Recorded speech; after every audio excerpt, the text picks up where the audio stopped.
Love you darlings. ನಾನು ನಿಮ್ಮ ಸ್ನೇಹ G Girish ಮಾತಾಡ್ತಾ ಇದ್ದೀನಿ. ನಿನ್ನೆ ಧಾರವಾಡದಲ್ಲಿ ಒಂದು ದೊಡ್ಡ ಪ್ರೊಟೆಸ್ಟ್ ನಡೀತು. ಈ ಪ್ರೊಟೆಸ್ಟ್ ಅಲ್ಲಿ ಎಕ್ಸಾಮ್ ಬರೆದು ವರ್ಷಾನ್ಗಟ್ಲೆ ಜಾಬ್ಗೋಸ್ಕರ ವೇಟ್ ಮಾಡ್ತಾ ಇರೋಂಥ ಸ್ಟೂಡೆಂಟ್ಸ್ಗಳು, ಹಾಗೆ ಮುಂದೆ ಎಕ್ಸಾಮ್ ಬರೆಯುವಂಥ ಸ್ಟೂಡೆಂಟ್ಸ್ಗಳು ಪಾರ್ಟಿಸಿಪೇಟ್ ಮಾಡಿದ್ರು. ಈ ಪ್ರೊಟೆಸ್ಟ್ ಯಾಕೆ ಅಂತ ಕೇಳೋದಾದ್ರೆ, ನಮ್ಮ ಕರ್ನಾಟಕದಲ್ಲಿ 2,85,000 ಜಾಬ್ಗಳು ವೇಕೆನ್ಸಿ ಇದೆ. ಹಾಗೆ ಈ ಜಾಬ್ಗಳನ್ನ ಫಿಲ್ ಮಾಡಿ ಅಂತ ಕೇಳಿದಕ್ಕೆ ಎಷ್ಟು ವರ್ಷದಿಂದ ಆಟ ಆಡಿಸಿದ್ದಾರೆ ಹೇಳಿ ನಮ್ಮ ಸರ್ಕಾರ? ಸುಮಾರು 6 ರಿಂದ 7 ವರ್ಷದಿಂದ ಈ ಸ್ಟೂಡೆಂಟ್ಸ್ಗಳಿಗೆ ಅನ್ಯಾಯ ನಡೀತಾನೆ ಇದೆ. 7 ಇಯರ್ಸ್ ಇಂದ ಕೇಳ್ಕೊಳ್ತಿದ್ದಾರೆ, ಆದರೆ ಇವರಿಗೆ ನ್ಯಾಯ ಸಿಕ್ಕಿಲ್ಲ ಇನ್ನ.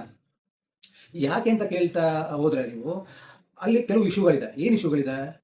ಕಾಂಪಿಟೇಟಿವ್ ಎಕ್ಸಾಮ್ಸ್ ಅಲ್ಲಿ ಭ್ರಷ್ಟಾಚಾರ ನಡೆದಿದೆ, ಎಕ್ಸಾಮ್ ಪೇಪರ್ಸ್ಗಳು ಲೀಕ್ ಆಗ್ತಿದೆ, ಇದೊಂದು ಸಮಸ್ಯೆ. ಎರಡನೇ ಸಮಸ್ಯೆ ಏನಪ್ಪಾ ಅಂತ ಹೇಳಿದ್ರೆ, ಕಾಂಪಿಟೇಟಿವ್ ಎಕ್ಸಾಮ್ ಒಂದು ಕನ್ನಡ ಮತ್ತು ಇಂಗ್ಲೀಷಲ್ಲಿ ನಡೆಯುತ್ತೆ. ಈ ಇಂಗ್ಲೀಷಿಂದ ಕನ್ನಡಕ್ಕೆ ಟ್ರಾನ್ಸ್ಲೇಟ್ ಮಾಡಬೇಕಾದ್ರೆ ಕೆಲವು ವರ್ಡ್ಗಳು ವಿದ್ಯಾರ್ಥಿಗಳನ್ನ ಮಿಸ್ಲೀಡ್ ಮಾಡ್ತಾ ಇದೆ. ಆ ಮಿಸ್ಲೀಡ್ ಇಂದ ವಿದ್ಯಾರ್ಥಿಗಳು ಅವರ ಮಾರ್ಕ್ಸ್ಗಳನ್ನ ಕಳ್ಕೊಳ್ಳೋ ಪರಿಸ್ಥಿತಿ ಬಂದಿದೆ. ಹಂಗಾಗಿ ಈ ಒಂದು ಎರಡನೇ ಇಶ್ಯೂ. ಮೂರನೇ ಇಶ್ಯೂ ಏನಪ್ಪಾ ಅಂತ ಹೇಳಿದ್ರೆ, SC/ST ರಿಸರ್ವೇಶನ್ ಇಶ್ಯೂ. ಯಾಕಿದು ಇಶ್ಯೂ ಆಯಿತು ಅಂತ ಹೇಳಿದ್ರೆ, ಈಗ ಫಾರ್ ಎಕ್ಸಾಂಪಲ್ SC ಅಂತ ತಗೊಂಡಾಗ ಆ ಕ್ಯಾಟಗರಿಯಲ್ಲಿ ಸಬ್ ಗ್ರೂಪ್ಸ್ ಇದೆ. SC ರೈಟು, ಲೆಫ್ಟು, ಟಚಬಲ್ಸು ಮತ್ತೆ ಅದರ್ಸ್ ಅಂತ ಹೇಳಿ. ಅಲ್ಲಿ ಅವ್ರಿಗೆ ನಮಗೂ ಅನ್ಯಾಯ ಆಗ್ತಾ ಇದೆ, ನಮ್ಗೆ ಸರಿಯಾಗಿ ನ್ಯಾಯ ಸಿಗ್ತಾ ಇಲ್ಲ ಅಂತ ಆ ಒಂದು ಇಶ್ಯೂನ ರೈಸ್ ಮಾಡಿದ್ದಾರೆ. ಆ ಒಂದು ಇಶ್ಯೂನ ಸಾಲ್ವ್ ಮಾಡಬೇಕು ಅನ್ನೋದು ಕೂಡ ಇವಾಗ ಕರ್ನಾಟಕದ ಜವಾಬ್ದಾರಿ ಆಗಿದೆ.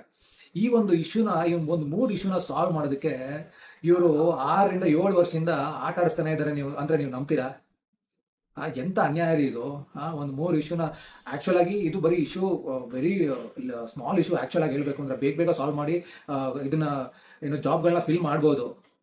ಎಂತ ಅನ್ಯಾಯ ಮಾಡ್ತಿದ್ದಾರೆ ನೋಡಿ. 7 ಇಯರ್ಸ್ ಇಂದ ಈ ಸ್ಟೂಡೆಂಟ್ಸ್ಗಳಿಗೆ ಆಟ ಆಡಿಸಿದ್ದಾರೆ.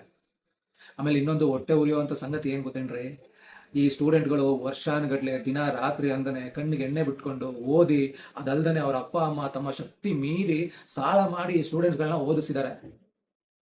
ಓದಿಸಿ ಇನ್ನೇನು ಮಕ್ಕಳಿಗೆ ಕೆಲಸ ಸಿಗುತ್ತೆ, ಹ್ಯಾಪಿ ಆಗಿರ್ಬೋದು ಅನ್ನೋ ಒಂದು ಸಂದರ್ಭ ಬರೋ ಟೈಮಲ್ಲಿ ಇವ್ರುಗಳು ಈ ಥರ ಇಶ್ಯೂ ಇದೆ, ಆ ಥರ ಇಶ್ಯೂ ಇದೆ ಅಂತ ಹೇಳಿ ಯಾವುದೋ ಒಂದು 3-4 ಇಶ್ಯೂನ ರೇಸ್ ಮಾಡಿಕೊಂಡು ಇವ್ರು ಪೊಲಿಟಿಕಲ್ ಗೇಮ್ ಮಾಡಿಕೊಂಡು ನಮ್ಮ ಸ್ಟೂಡೆಂಟ್ಸ್ಗಳನ್ನ ಲೈಫ್ ಹಾಳು ಮಾಡ್ತಿದ್ದಾರೆ. ಇನ್ನೊಂದು ವಿಷಯ ಏನು ಗೊತ್ತಾ? ಈ ಎಲ್ಲ ಸ್ಟೂಡೆಂಟ್ಸ್ಗಳು ಇವತ್ತಿಲ್ಲ ನಾಳೆ ನಮಗೆ ಕೆಲಸ ಸಿಗುತ್ತೆ ಅನ್ನೋ ಒಂದು ನಂಬಿಕೆ ಮೇಲೆ ಇನ್ನೂ ಕೂಡ ಸ್ವಿಗ್ಗಿ, ಝೊಮ್ಯಾಟೊ, ಊಬರ್, ಓಲಾ ಈ ಥರದೊಂದು ಕೆಲಸ ಮಾಡಿಕೊಂಡು ತಮ್ಮ ಜೀವನನ ಸಾಗಿಸ್ತಾ ಇದ್ದಾರೆ. ನಿಜವಾಗ್ಲೂ ಈ ಅಪ್ಪ ಅಮ್ಮಂದಿರು ಈ ಸ್ಟೂಡೆಂಟ್ಸ್ಗಳದ್ದು ಹೊಟ್ಟೆವ್ರಿ ಏನಿದೆ, ಆ ಹೊಟ್ಟೆವ್ರಿ ಇವ್ರಿಗೆ ತಟ್ಟೆ ಅಂತ ನಾನು ಈ ಸಂದರ್ಭದಲ್ಲಿ ನಾನು ಹೇಳಕ್ ಇಷ್ಟಪಟ್ಟೆ ಬರ್ತೀನಿ. ನಾನು ಇನ್ನೊಂದು ವಿಷಯ ಹೇಳಕ್ ಇಷ್ಟಪಡ್ತೀನಿ. ರಾಜಕಾರಣಿಗಳು ಇಲ್ಲೂ ಕೂಡ ಆನ್ಸರ್ ಮಾಡೇ ಹೋಗ್ಬೇಕು. ಸತ್ತ ಮೇಲೆ ಆ ನರಕದಲ್ಲೂ ಕೂಡ ಇವ್ರು ಆನ್ಸರ್ ಮಾಡ್ಬೇಕಾಗುತ್ತೆ. ಅಂತ ಒಂದು ಕೆಟ್ಟ ಕೆಲಸಗಳನ್ನ ಮಾಡಿ ಇವತ್ತು ಅವರು ಜೀವನ ಮಾಡ್ತಿದ್ದಾರೆ ಅಂತ ನಾನು ಹೇಳಕ್ ಇಷ್ಟಪಡ್ತೀನಿ. ಯಾಕಂದ್ರೆ ಅವ್ರವ್ರ ಸ್ವಾರ್ಥಗಳಿಗೋಸ್ಕರ ಅವರು ಕೆಲಸ ಮಾಡ್ತಾ ಇದ್ದಾರೆ.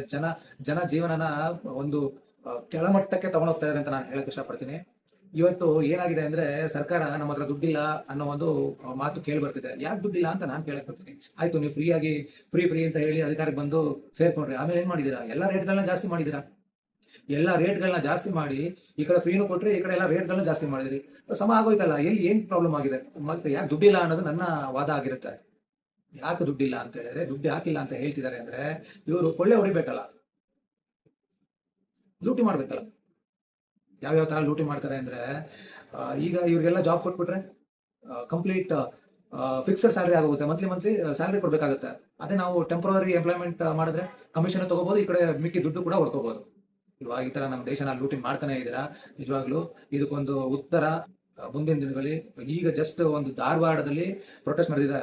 ಮುಂದೆ ಒಂದು ದಿನ ಬರುತ್ತೆ, ಇಡೀ ಕರ್ನಾಟಕ ರೊಚ್ಚು ಗೆದ್ದು ಖಂಡಿತವಾಗ್ಲೂ ಒಬ್ಬೊಬ್ಬ MLA MP ಮನೆಯೂ ಕೂಡ ಯಾರು ಭ್ರಷ್ಟ ರಾಜಕಾರಣಿಗಳಿದ್ದಾರೆ ಅವ್ರ ಎಲ್ಲರ ಮನೆಗಳು ಧ್ವಂಸ ಆಗುತ್ತೆ ಅಂತ ನಾನು ಹೇಳಕ್ ಇಷ್ಟಪಡ್ತೀನಿ. ಆಗ್ಲೇ ಒಂದು ಎಕ್ಸಾಂಪಲ್ ನಮಗೆ ಸಿಕ್ಬಿಟ್ಟಿದೆ. ನೇಪಾಳಲ್ಲಿ ಏನಾಯ್ತು ಅಂತ ಪರಿಸ್ಥಿತಿ ಮುಂದೆ ನಮ್ಮ ಕರ್ನಾಟಕದಲ್ಲೂ ಬರುತ್ತೆ.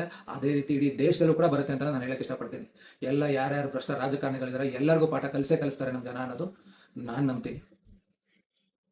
ಏನ್ ಗೊತ್ತಾ, ತಡ್ಕೊಳ್ಳೋದಕ್ಕೂ ಒಂದು ಮಿತಿ ಇರುತ್ತೆ. ಅದು ಮುಗಿದ್ಮೇಲೆ ಜನ ರೋಡ್ಗೆ ಬಂದೇ ಬರ್ತಾರೆ. ಇದಕ್ಕೆಲ್ಲ ಒಂದು ಅಂತ್ಯ ಸಿಗುತ್ತೆ ಅನ್ನೋದು ನನ್ನ ಭಾವನೆ. ಹಾಗೆ ನಾನು ಎಲ್ಲರಿಗೂ ಹೇಳೋದಿಷ್ಟೇ, ನಿಮ್ಮ ಹಕ್ಕಿಗೋಸ್ಕರ ಖಂಡಿತವಾಗ್ಲೂ ನೀವು ಪ್ರಶ್ನೆ ಮಾಡಲೇಬೇಕು. ನೀವು ಪ್ರಶ್ನೆ ಮಾಡಲಿಲ್ಲ ಅಂದ್ರೆ ನಿಮ್ಗೇನು ಸಿಗಲ್ಲ. ನೀವು ಇದೇ ತರ ಪೂರಾಗೆ ಇರ್ಬೇಕಾಗುತ್ತೆ. ನಾನು ಹೇಳೋದು, ನಮ್ಗೆ ಏನು ತುಂಬಾ ರಾಯಲ್ ಆಗಿರುವಂತ ಲೈಫ್ ಏನ್ ಬೇಡ. ನಮ್ಗೇನು ತೊಂದರೆ ಇಲ್ದಂಗೆ ಎಲ್ಲರೂ ಚೆನ್ನಾಗಿರುವಂತ ಒಂದು ಜೀವನ ಆದ್ರೆ ಸಾಕು ಅನ್ನೋದೇ ನನ್ನ ದೃಷ್ಟಿಕೋನ. ಇವರು ಶ್ರೀಮಂತರಾಗ್ತಾನೆ ಇದ್ದಾರೆ, ಈ ಪೊಲಿಟಿಷಿಯನ್ಸ್ ಜೊತೆ ಸೇರ್ಕೊಳ್ತಾರೆ. ಈ ಪೊಲಿಟಿಷಿಯನ್ ಶ್ರೀಮಂತರಾಗ್ತಿದ್ದಾರೆ, ಈ ಕಡೆ ಬಿಸ್ನೆಸ್ ಮ್ಯಾನ್ಗಳು ಶ್ರೀಮಂತರಾಗ್ತಿದ್ದಾರೆ.